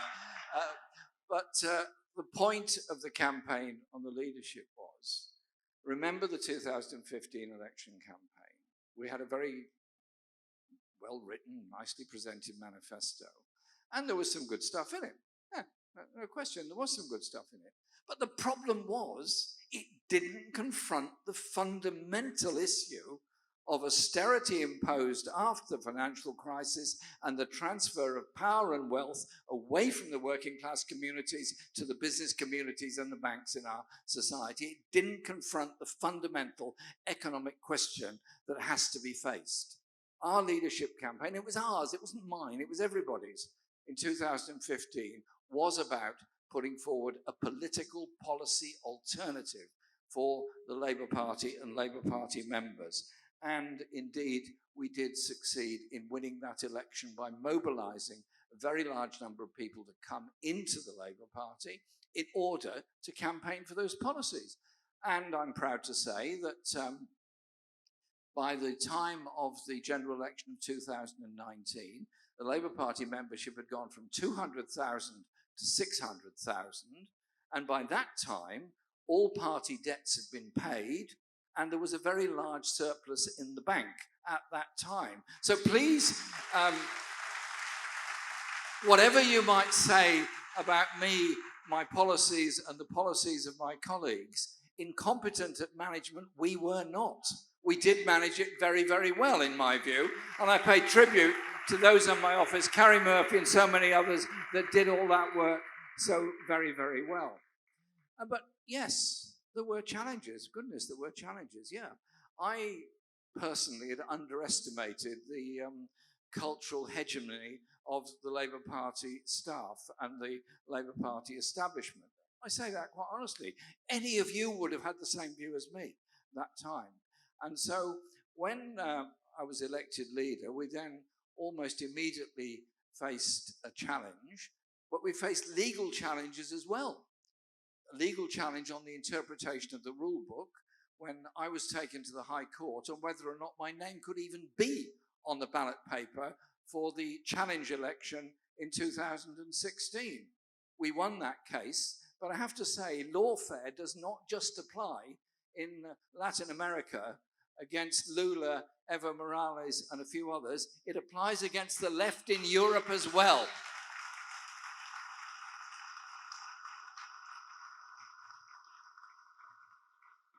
And I'm writing a book that hopefully will come out at the conclusion of all of the legal cases that I've been dealing with, and you'll get the full story at that stage. I'm not allowed to say anything more at the moment. But that challenge was, of course, not against me personally, although it felt like it at the time. It was actually against everyone who had dared to dream that in our politics we could and would and will achieve something different and better and empower all the poorest and most marginalized communities in our country. That's what it was about.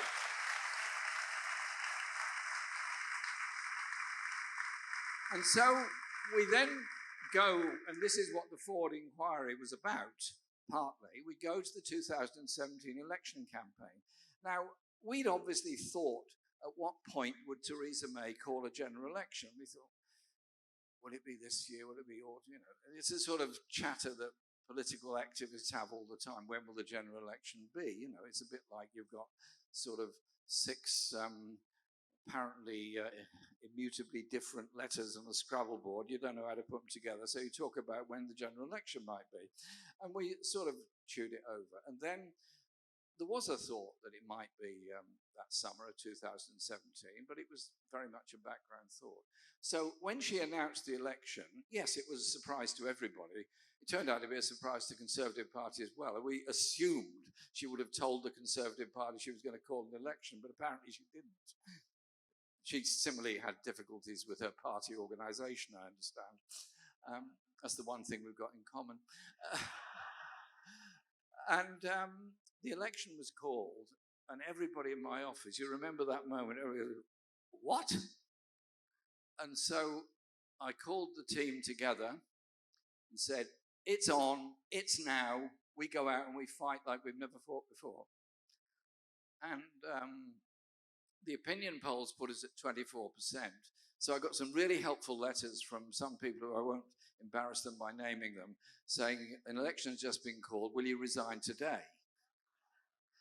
So I said, thank you very much for your helpful advice. I'm always prepared to listen to comradely advice from wherever it comes, but on this occasion, get lost.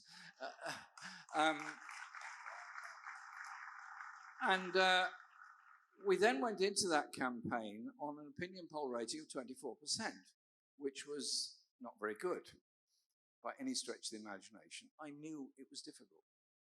But I said, we'll go out there and we'll campaign because we have not had a fair deal from the media. We have been sidetracked by the attacks on us and by the undermining. We have been sidetracked and it has damaged us. No question about that.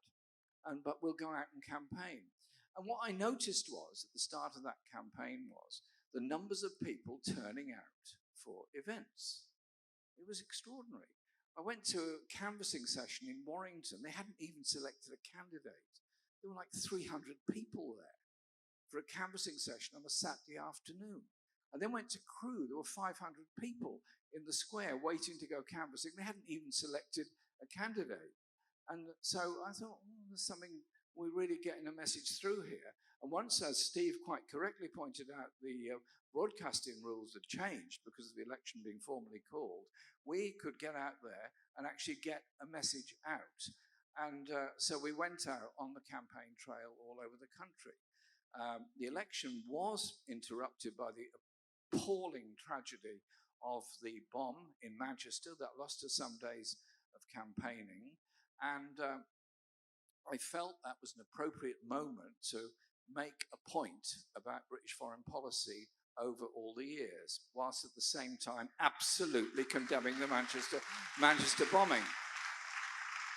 And I was pretty rapidly condemned by just about everybody for doing that, until YouGov did a telephone poll 3 hours later, which showed there was 60% of the population said I was broadly on the right lines on the analysis that I'd put forward.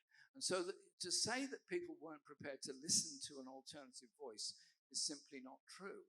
So we went through the campaign with the rallies and demonstrations getting bigger and bigger, and we managed to do about 100 events by the end of the campaign. But there was a whole lot, as Steve and James and Alex and others have pointed out, going on in the background that was much more unsavoury. I was being told that my strategy was wrong, that there was no way you're going to win on this kind of policy. People don't care about manifestos. They're not interested in policies. And, you know, we just need to go on a defensive strategy and hope we get through and save a few seats. And I said, look, I'm sorry, you guys just need to get out a bit more. You know, just go and talk to people. Even if it's only going as far as Brixton, just go and talk to people about what their concerns are. Steve was telling them that every single day. And we were getting contrary advice the whole time, which was obviously designed to be undermining.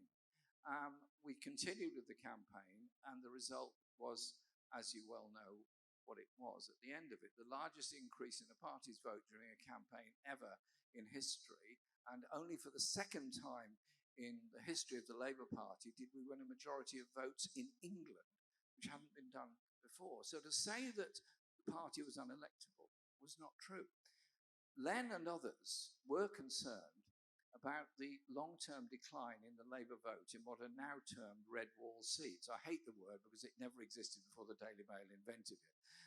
But you know what I'm referring to. We were concerned about that decline. Len worked very hard, as did many others, campaigning in those constituencies to build up the Labour vote. And what I had been elected to achieve in the party was a change in policy direction, and we did everything we could to achieve that. But it was also about changing the culture of our party, to go away from being a purely electoral machine to being a community-based organization through community organizers that would build up the support and day-to-day struggles of people. And the Forde inquiry acknowledges that this was one of the determinants of we were putting forward, and also the most difficult thing to implement within the party. It was only after Jenny Formby became General Secretary that we moved very quickly in appointing community organisers in different parts of the country. And I just simply say this: a political party that bases itself away from the communities cannot survive. A political party based in the communities will face the problems that every community faces every day. All the difficulties, all the contradictions, and all the problems that they face, but they'll nevertheless be part and parcel of those communities. That is how early socialists built the Labour Party and built the trade unions, the struggles they went through to do that. And what I found fascinating during the many visits I made to constituencies during those 5 years was the number of parties that had delved into their own history and delved into the history of their communities and brought people together, not in an academic study of that history, but in a sense of empowerment of it. And so it is about those changes in the party that was so bitterly opposed. And that is why when the Forde inquiry was set up, I was pleased it was set up. I sent a very long submission to it, as did other people, John Trickett and Ian Lavery and many others, John McDonnell, who'd all been closely involved in the election campaigns themselves. And eventually, the report has come out. Now, we've had comrades on this platform today who've suffered appalling racist abuse.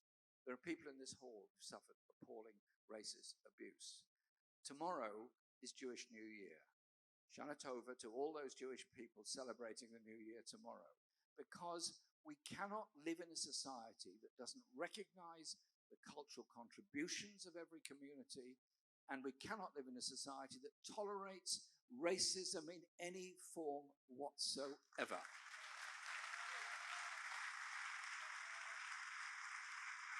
Anti-Semitism is an evil.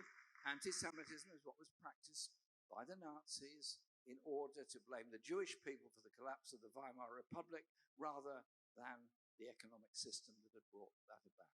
The Jewish people became the victims, and 6 million died in the Holocaust as a result of it. Learn from the lessons of history. If you allow racism to get hold, that is where it leads to. I was concerned that the party had a very small number, but did have people in it who were quite clearly quite racist in their approach. There were instances of racism that were reported to us, and we dealt with them. And I was astonished to find we didn't have a proper process in the party for doing it. I didn't find it right or comfortable that the leader's office should be routinely phoned up by head office to ask for advice on each disciplinary case. I said, hang on a minute, I want to see a separation of powers here.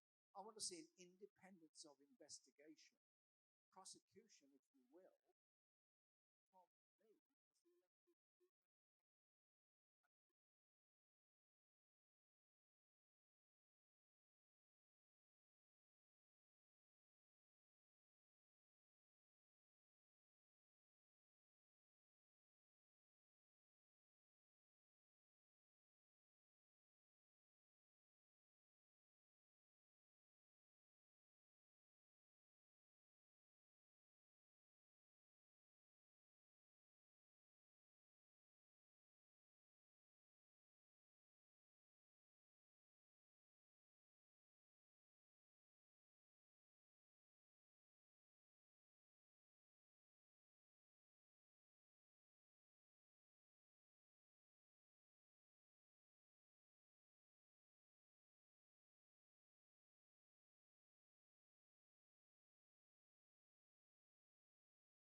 More difficult to do all the other struggling outside.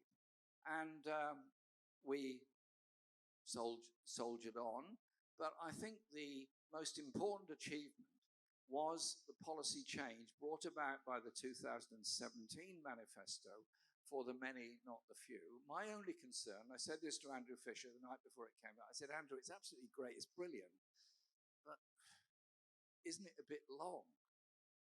He said, comrade, the original draft was twice as long. So I rested content with that. But there were 7 million people in the country accessed our manifesto in some way or the other, either bought copies or online. It was the first time a political party's manifesto has had to be reprinted after the election because of demand for it. That document changed the course of Labour movement history. Changed the course of Labour movement history, and for that, I'm very, very proud of what was achieved there. The 2019 manifesto built on those achievements and particularly fleshed out the idea of a green industrial revolution, and particularly fleshed out the offer we would make to young people in our society. And so the Forde inquiry needs to be read carefully and listened to. But to say there was an equivalence between the team that I had around me as the elected leader of the party and people who decided that their position was to deliberately obstruct the wishes of the elected leader of the party cannot be accepted and will not be accepted by me, or I suspect most of you in this hall here today. Now, I could go on a long time, but I don't want to, because there's going to be other events here in Liverpool this weekend. I just want to conclude with this thought. Yesterday, the Chancellor of the Exchequer got up in Parliament and delivered a quite astonishing budget statement. He didn't call it a budget statement, but that's what it was. He said in a few paragraphs exactly what Tory Britain has become. The banker's bonus is back. The high rate of 45% taxation is going or gone. The money for people who are in receipt of universal credit but also working part-time, which they're perfectly entitled to, will be cut. The taper will be made steeper to make people lose universal credit at a faster rate when they have a part-time job and thus become poorer. The general cut in the rate of taxation is obviously not fair. It has a minimal effect and benefit to people on the lowest levels of income. It has the best effect on people at higher levels of income. There is nothing redistributive about it at all unless you talk about redistribution from the poorest to the richest. And the energy crisis, where we've already had a 100% increase in energy bills, has now been hardwired in by a huge government gift to the energy companies to protect their profits and profit base and allegedly freeze for 2 years the prices at 100% of what they were a year ago, at a time when gas prices are actually beginning to come down on the wholesale market. Had we won that election in 2017, we probably would not have had an overall majority. That would have been a bridge, probably several bridges too far. But we would have had, as Len pointed out, and we'd gamed all this out, a minority government in which we'd have dared the Lib Dems and the SNP to vote against John McDonnell's first budget, which would have been a redistributive budget and would have been helping the poorest people in this country. That was the whole point behind it. But when we all get together next Saturday on the marches and demonstrations to oppose what this government is doing, yeah, we're going to be there. We're going to do all of that. But as enough is enough and others are put forward, it's not enough just to oppose it. We've got to say what we would do. And what we would do in broad terms is this. We wouldn't cut taxation for the richest, we'd raise it. We wouldn't abolish the banker's bonus, we'd make it stronger. Would we be cutting benefits to the poorest and refuse to guarantee to raise DWP benefits in line with inflation? Absolutely no. The whole point would be investment to improve people's lives, to improve living standards, to improve wages, and improve opportunities for the young people in our society who grow up in poverty, live in debt, and find themselves paying excessive rents in the private sector for decades because of the lack of investment in so much social housing. Our job as socialists, our job as a movement, is to organise against what the Tories are doing, but it's to inspire people that there is an alternative, to inspire people to come together, to defeat this rotten system that consigns so many to poverty and our planet to destruction because of the greed of big business and the richest in the world. There is an alternative out there, a socialist alternative, a green industrial revolution, a revolution that ends poverty, that gives real hope and real opportunity for people in a society where we truly understand our history in order to defeat the racism and discrimination that exists in our society as a product of that history. The Forde report has said some things about the issues that we faced. But as a movement, we've got to ask ourselves some questions about how we go forward. We go forward determined, hopeful, optimistic, in unity and unity with others in other countries to bring about a safer, better, more peaceful world. It can be done. If we do nothing, nothing will change. Thank you very much.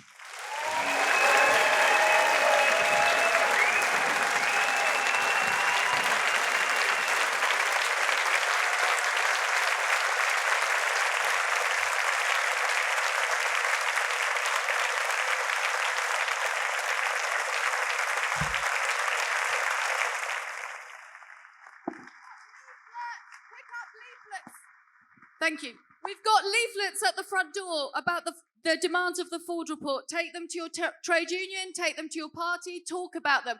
because of the JVL thing, I'm going to give Naomi 30 seconds to talk about something very quickly. Okay, I think you all know how I am. It's a tragedy you haven't been able to see Diana's video. Please, please, please watch it. I won't attempt to follow her. She's brilliant. Read about the Forde report on the JVL website. We have done a lot of work on it. Just yesterday, Richard Cooper put up the latest analysis of what the recommendations that need implementing actually mean. And please come to our fringe meeting tomorrow, Monday evening, 6:30 at the Yacht Club. And please try to get me reinstated and try and get him reinstated as well. Okay? Thank you. Thank you. I'm so sorry, Naomi. Thank you, JVL. Hope is coming here from TWT. Thank you, everyone. Have a great festival. Please don't go anywhere. Sit yourselves down. I have an important thing to say. I will take 1 minute of your time. Do we all agree that these kinds of discussions are worth saving? Do we agree that these kinds of discussions are the discussions that our movement should be having? Yes. And do we all agree that there are people out there, institutions out there, some of the people that were revealed through this process who want to crush the left, who want to stop spaces like this happening? Are we going to let that happen? No, exactly. And that is exactly why the World Transformed exists. This is our 7th festival. My name's Hope. I'm one of over 200 volunteers who have been so proud to work for the last few months to put on this event. I'm so happy to be here with you. Thank you so much. But TWT, the future of TWT, is at risk. We are facing unprecedented financial pressures. We've had unexpected shortfalls in funding. There's a cost of living crisis that I know is affecting everyone. But if you want to save spaces like this, we need your support. This is the most important ask we've ever made of the TWT community. We have a target to raise £15,000 from supporters at the festival and everyone tuning in online over the next few days. It's ambitious, but we can do it. If every person here gave just £2 a day, that's a coffee, it's half a pint. If you could give that, if you're able, it would make such a difference, because we need the spaces, and people want to see us crushed, and people want to see these spaces disappear. We have to protect these spaces. So there's fundraising volunteers, please wave, in that corner, in that corner. They've got card readers, they've got buckets. Yes, Jeremy, this is exactly £10. Jeremy has made us towards our target. Yes, Len, if you've got any cash, we've got buckets, we've got card readers. You can go on bit.ly/SaveTWT. There are flyers everywhere. Please give what you can. If we don't hit our target, we might not be here next year. Let's make sure that doesn't happen. Thank you, speakers. Thank you, everyone. Have a great time.